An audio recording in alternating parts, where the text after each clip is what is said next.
Konnichiwa minasang, welcome sa aking channel, Eric's Nihongo Lessons. Ito ang pang-128 leksyon at dito atin tatalakayin paano sasabihin ang patuloy na gawin gamit ang auxiliary verb na tsuzukeru. Gagamitin natin ang conjunctive form ng verb na kakabitan ng tsuzukeru na ibig sabihin magpapatuloy.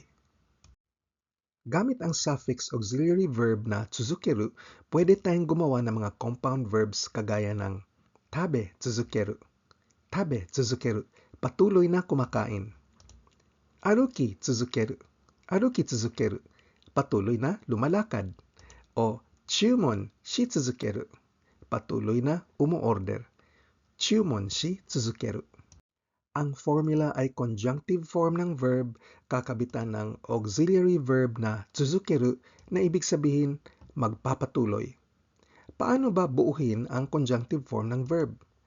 Tanggalin lang ang mas ng mas form ng verb at ang matitira ay ang conjunctive form.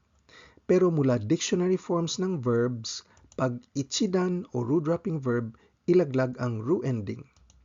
Pag godan o category 2 verb, ang huling hiragana ay gawing I series. Bali ang siyam na klase ng endings na kugusu, bumunu, rutsu-u ay magiging kigishi, bimini, richi at i.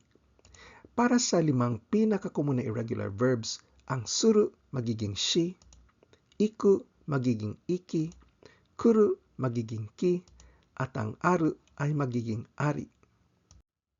Para makapagpatuloy tayong gumawa ng mga libreng tutorial videos gaya nito, pwede kayong mag-donate ng kahit magkano sa aking PayPal, Eric's Nihongo Lessons. O para mag-book ng private lessons, one-on-one o grupo gamit ang Zoom o Google Meets, sulatan niyo lang po ako sa ericsnihongolessons@gmail.com. Titingin tayo ng mga ehemplo. Ating sentence, kahit busog siya, patuloy pa rin siyang kumakain. Ang verb ay taberu o kakain. Ilaglag ang ru ending, magiging tabe na siyang conjunctive form. Ikabit ang tsuzukeru at ito'y magiging tabe tsuzukeru. Tabe tsuzukeru, patuloy na kumakain. Ang tabe tsuzukeru ay pwedeng makonjugate sa iba't ibang tenses kagaya ng plain form, formal form, negative, affirmative, non-past at past. At ang ating sentence sa Nihongo, onaka ga ippai nano ni kanojo wa tabe tsuzukemasu. Onaka ga ippai nano ni kanojo wa tabe tsuzukemasu. Napakadaldal ni Mr. Hayashi. Palagi siyang dada ng dada ng dada. Ang magsalita ay hanasu at ito isang category 2 o godan verb. Kaya ang su ending magiging I series, hanashi na siyang conjunctive form. Ikabit ang tsuzukeru at ito'y magiging hanashi tsuzukeru. Patuloy sa pagsasalita, hanashi tsuzukeru. Sa Nihongo, Hayashi-san wa totemo oshaberi desu. いつも話し続けます。林さんはとてもおしゃべりです。いつも話し続けます。Patuloy si Lola sa pagtatrabaho sa edad na 70. Ang magtrabaho ay hataraku. Conjunctive ay hataraki. Hataraki tsuzukeru. Patuloy sa pagtatrabaho. Hataraki tsuzukeru. At gamit ang plain style past tense, ating sentence sa Nihongo ay Sobo wa 70代まで働き続けた。Sobo wa 70代まで働き続けた。Tawa kami ng tawa, walang tigil sa katatawa sa comedy show. Ang tatawa ay warao. Conjunctive form, warai. Warai tsuzukeru. Patuloy sa pagtawa. Warai tsuzukeru. At sa Nihongo, boku tachi wa comedy show de warai tsuzuketa. Boku tachi wa comedy show de warai tsuzuketa. Ang compound verb nani-nani tsuzukeru ay nako-conjugate din sa iba't ibang conjugation o modality. At sa ehemplong ito, isasabay natin ang tsuzukeru bilang volitional o let us. Ating sentence, Dahil nagagamit pa ang upuang ito, patuloy nating gagamitin. Ang gagamit ay tsukau. Conjunctive, tsukai. Tsukai tsuzukeru. Patuloy na gagamitin. Tsukai tsuzukeru. At sa Nihongo, kono isu wa mada tsukaeru kara tsukai tsuzukemashou. Kono isu wa mada tsukaeru kara tsukai tsuzukemashou. Ang mashou conjugation nagpapahiwatig ng volition o let's o gawin natin na tinalakay sa leksyon 34.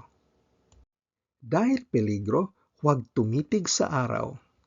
Ang titingin ay miru, conjunctive mi. Mi tsuzukeru, patuloy na tumitingin o tumititig. Ito'y isang rough command. Abunai kara taiyo mi tsuzukeru na. Abunai kara taiyo mi tsuzukeru na. Ang runa conjugation ay para sa mga rough commands. Huwag gawin. At ito'y nasa leksyon 41. Ayokong pinag-iisipan yon. Ang mag-isip ay kangaeru, conjunctive kangae. Kangae tsuzukeru, patuloy sa pag-iisip. Kangae tsuzukeru. Sore ni tsuite kangae tsuzuketakunai. Sore ni tsuite kangae tsuzuketakunai. Ang takunai conjugation ay nagpapahiwatig ng ayokong gawin at ito'y nasa leksyon 47. Di ko kayang patuloy na nabubuhay na wala ka. Ang mabubuhay ay ikiru, conjunctive iki. Iki tsuzukeru, patuloy na mabubuhay. Iki tsuzukeru. At ang ating gagamitin dito ay isang ability conjugation, hindi kayang gawin. Kimi ga inai to iki tsuzukerarenai. Kimi ga inai to iki tsuzukerarenai.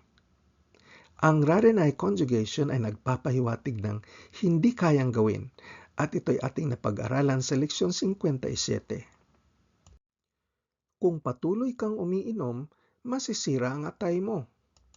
Ang uminom ay nomu, conjunctive nomi. Nomi tsuzukeru, patuloy sa pag-iinom. Nomi tsuzukeru. Ating sentence ay isang conditional kung patuloy kang umiinom. Nomi tsuzukeru to.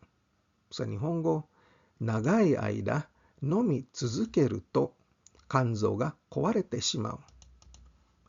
Nagai aida nomi tsuzukeru to kanzou ga kowarete shimau. Ang conditional conjugation gamit ang ru to ay tinalakay natin sa leksyon 62b.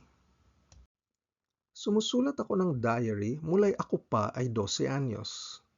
Ang susulat ay kaku, conjunctive kaki. Kaki tsuzukeru, patuloy sa pagsusulat. Kaki tsuzukeru.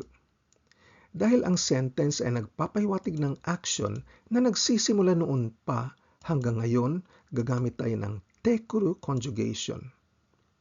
Sa Nihongo, watashi wa 12 歳の頃から日記を書き続けてきた。私は12歳の頃から日記を書き続けてきた。Ang tekuru conjugation ay ating napag-aralan sa leksyon 91.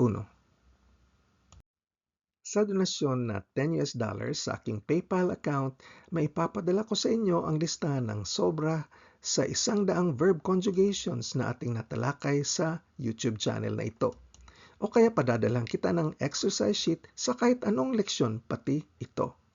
Email ko sa inyo, balik nyo sa akin kasamang yung mga answers at ako mismo mag-check ng yung mga kasagutan. Sulatan nyo lang po ako sa ericsnihongolessons@gmail.com. Kung seryoso kayo magiging magaling sa Nihongo, importante ang pag-iensayo araw-araw. Mag-aral ng grammar at palakihin ang bokabularyo.